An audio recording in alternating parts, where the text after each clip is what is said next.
Jorge, you don't think I look too winter wonderlandy, do you? I mean, I feel so bad for the west coast of Canada under 2 inches of...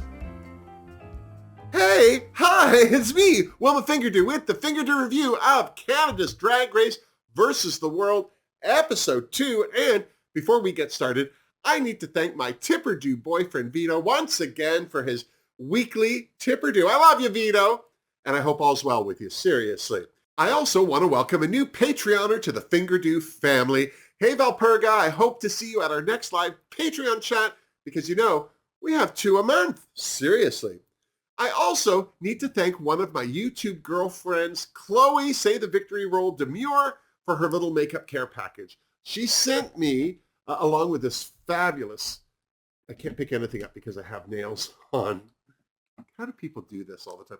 A fabulous Christmas card, my first of the season, thank you. And she also sent me this foundation mousse from SheGlam. I've never, ever seen this product before. I've heard of the company, but I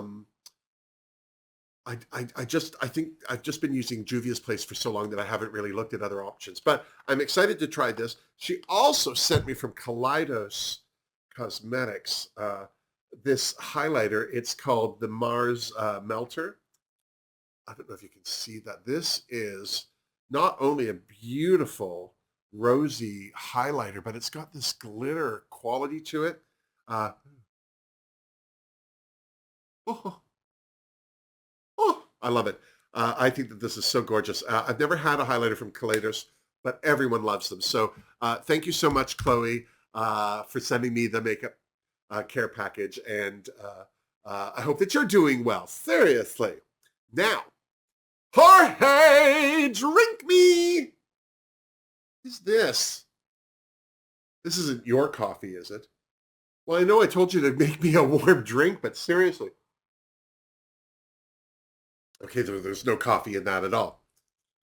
We can be friends. All right. Before we get to it, can I just say, this is one of the worst episodes of Drag Race ever. Not only was it painful to watch, it was painful to review because, well, I was taught if you can't say anything nice, don't say anything at all. That said, I usually look forward to the Snatch Game episode of a Drag Race series, but I feel there's a Canadian curse where Snatch Game is concerned. Before Versus the World, I would have said that it was just Canadians who suck at Snatch Game. But this week, the world proved me wrong. But I'm getting ahead of myself. All right, so we kicked this week's travesty off.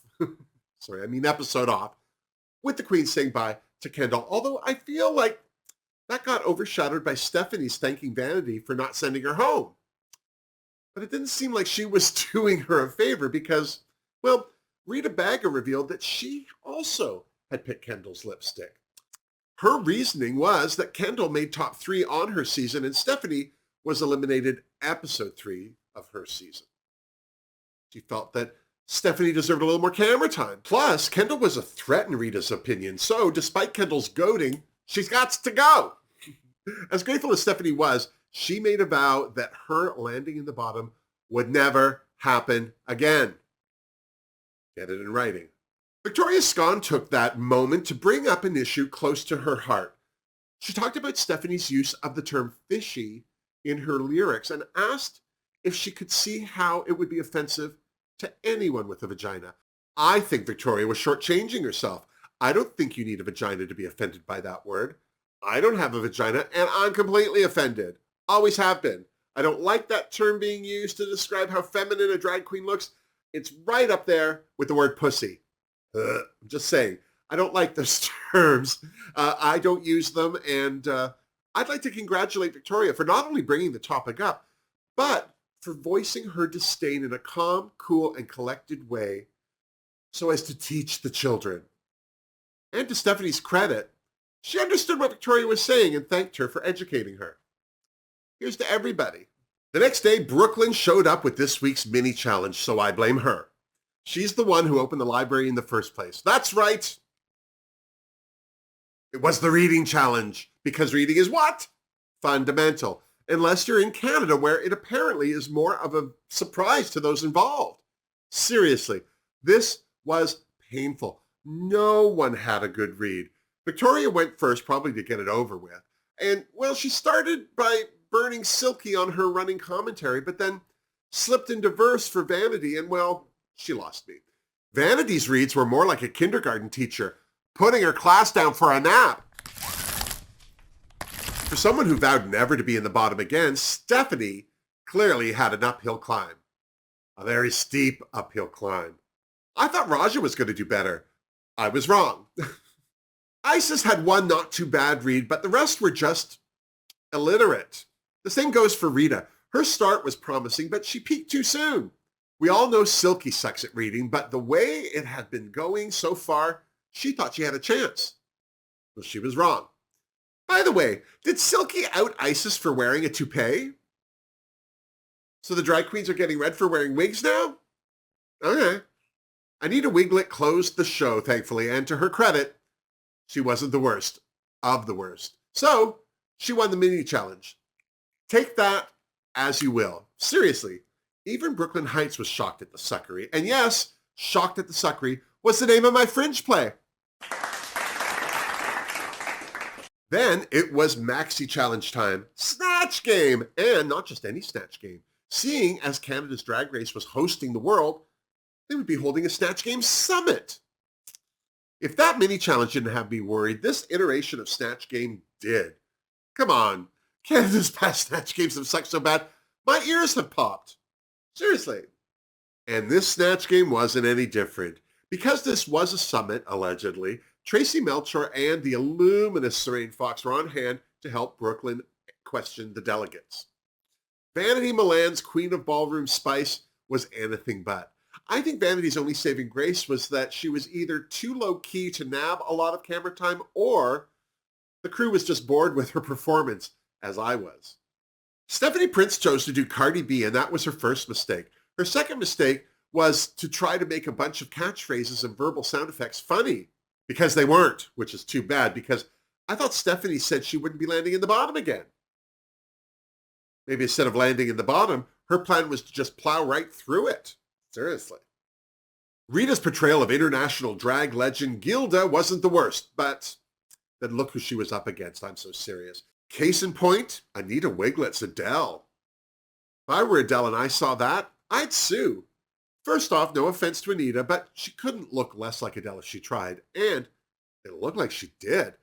That wig alone was a shake and go no-no. Her New Zealand accent was distracting, and she didn't even try to attempt Adele's makeup in the least. Makes me wonder what made her think she could pull off Adele in the first place. I would have gone with a Kiwi celeb and wallowed in the freedom of no one knowing who she was and just being funny. Seriously, for someone who won her Snatch Game on her season of Drag Race, I was expecting way more from Anita. Seriously. Speaking of way more, Silky did Lizzo, and beautifully, I might add, until, well, she opened her mouth, and then she just sounded like Silky Nutmeg Ganache doing T.S. Madison. Tell me I'm wrong. Victoria's Kim Woodburn looked good. She even had her wonky eye down, but to be honest, she still sounded very much like herself, and more importantly, she wasn't funny at all. The best part about Raja's Big Frida was that wig. Oh, where do I stand in line for that? Seriously. Raja wasn't that bad. She got a few laughs from the panel, but it was her larger-than-life personality that really put her above the other queens. But the star of this Snatch Game was Isis Couture as Donatella Versace. First of all, she looked great. Almost too great to portray Miss Versace. I mean, have you seen her lately? She looks like a change purse with a nose. It's not good. But more importantly, Isis was hilarious. Her irreverence of even being in such company, Brooke and her Canadian accent included, was delicious. And her dedication to sucking on that fake Siggy was inspired. If I was any of those other queens, I'd have been worried. Seriously. Now, I don't know which came first, the idea to have the Prime Minister of Canada visit the queens or the idea to turn the Snatch Game into a summit. But for some reason, I still don't understand, Justin Trudeau, the Prime Minister of Canada, popped into the workroom to say, hey! Now, on a positive note, he is the first world leader to make an appearance on any version of Drag Race, which doesn't surprise us as Canadians because he's also our first Prime Minister to have walked in a Pride parade. Seriously, that's something. And I'm very proud that it was Canada's Prime Minister who broke that glass political ceiling on Drag Race. But on a negative note, this was clearly a PR moment to put himself in a better light to current and future voters. But then, where TV is concerned, when is something not a PR moment? But on a serious note, after the Queens had stopped objectifying him, Stephanie pointed out how important Justin has been to creating a welcoming safe haven for people, no matter who they are or where they come from. Certainly makes me feel proud to be Canadian. Seriously. And then it was time to hit the runway. Brooklyn was her usual glammy glam self. It's as if she knew what look Rue would be wearing for the Drag Race UK finale and wanted to show her the right way to do it. The gorgeous Tracy Melchor was killing it in another stunning suit, and joining them this week because, well, Brad Gorski was still MIA, was a dragless Priyanka, winner of Canada's Drag Race Season 1. Why wasn't she in drag? I mean, she's almost there in that suit. Fabulous hair hat and some glam bead, and she'd have been there, seriously. And rounding out the judges' table this week, none the worse for wear after that Snatch Game fiasco was Serene Fox. Category is Celestial Bodies. Silky was first, and what a celestial body it was. She sold the hell out of that galactic leotard with the help of a puppet dragon boa. Why did she have a puppet dragon boa? Who cares? It looked gorgeous. Fingerdoo for Silky. Of course, it wouldn't be a runway without Raja taking my breath away, and she did not disappoint in this gorgeous taffeta pantsuit in her signature color, with the heavens glittering about her décolletage and head. No complaints here, except that I could only give her one finger due. Seriously, this look was worth a finger fist. Well, no, maybe not. That sounds dirty. And only because Finger Fist was my drag queen name in high school. Anita Wigl'it's 1920s inspired Lady in the Moon look was beyond gorgeous. So, of course, she got a finger due. You heard me. Speaking of finger dues, Rita Baga's robe de soleil was très magnifique. Stephanie Power's ode to Bathala was beyond breathtaking. Seriously. Priyanka's face said it all. Finger due for Stephanie. Do you think it looked like Rita and Stephanie went to the same designer for their outfits? I certainly did. I'm still not sure what celestial body Vanity Milan was representing on that runway, but it was so out of this world, well, I had to give her a finger due. Seriously, who cares? The thing I loved about Victoria Scone's runway was no food references. This Saturn-inspired piece of runway art featured a corseted overskirt cut from one piece of metal. How she got that through customs at Pearson International Airport is anyone's guess. Figured it from Victoria. Finally, Isis Couture reminded us all why she won Season 2 of Canada's Drag Race. Her Galactic Queen concept could have come right off a sci-fi movie set. If these queens weren't scared of Isis before, I bet this look had them shaking in their space boots. Seriously. Fingerdoo for Isis. As for the judges' critiques, Silky, Victoria, Rita, and Vanity were all safe. The top two queens this week were Raja O'Hara and Isis Couture. As if there was any doubt. Seriously, here's to both of them. They smashed it this week. As for the bottom two queens, it was the adorable Anita Wigl'it and, for a second time, despite her saying it wouldn't happen again, Stephanie Prince. Come on, Stephanie, what the hell? In the workroom, Anita was obviously gutted to be in the bottom. She thought her Snatch Game would have seen her in the top. Well, she was wrong, and obviously delusional. But she pointed out to Raja that she won this week's reading challenge, so that had to be worth some consideration. Meanwhile, Stephanie told Isis her strength was comedy. Isis proved that her strength was telling the truth by pointing out to Stephanie that comedy wasn't hers. Somebody had to tell her. Back on the main stage, the top queens lip-synced to Avril Lavigne's Skater Boy. This was a fabulous lip-sync. Both queens threw it down hard. They both had tight lip-syncs and performed the hell out of that song, so much so that I thought there might be a double win. But Brooklyn had other ideas and announced that Isis won the lip-sync.